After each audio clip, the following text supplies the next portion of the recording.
अच्छा हो रहा है, बहुत अच्छा प्रोग्राम है।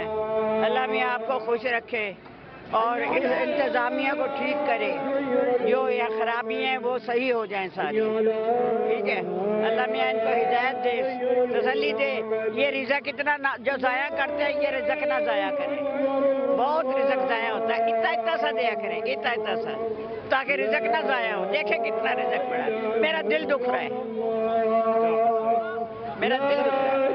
अल्लाह मियाँ इस मुल्क को सेहत सलामती दे, इसके क्या नाम है, दुनिया में जो ये इंतज़ामिया है इनको सेहत सलामती दे, नेकी की हिदायत दे इनको। अल्लाह मियाँ पाकिस्तान।